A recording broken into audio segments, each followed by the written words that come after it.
যখন ফেরাউন সমুদ্রে ডুবে যাচ্ছিল তখন জিব্রাইল আলাইহিসসালাম কেন তার মুখে কাদা চেপে ধরেছিলেন? রাতের অন্ধকারে মুসা আলাইহিসসালাম আল্লাহর আদেশে গোপনে বনী ইসরায়েলদের নিয়ে মিশর ছেড়ে রওনা হলেন। কেউ শব্দ করল না, কেউ পেছনে তাকাল না। কিন্তু খবর গোপন থাকে না। ফেরাউন জানতে পারল দাসরা পালিয়ে যাচ্ছে।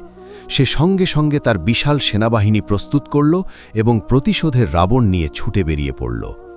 সকালের সূর্য উঠতেই দৃশ্যটা ভয়ঙ্কর হয়ে উঠল।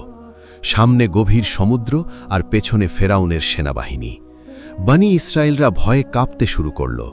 তারা বলল, আমরা তো ধরা পড়ে গেলাম। কিন্তু মুসা আলাইহিসসালাম শান্ত কণ্ঠে বললেন, না, আমার রব আমার সঙ্গে আছেন, তিনি আমাকে পথ দেখাবেন।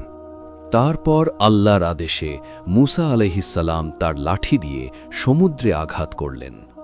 সঙ্গে সঙ্গে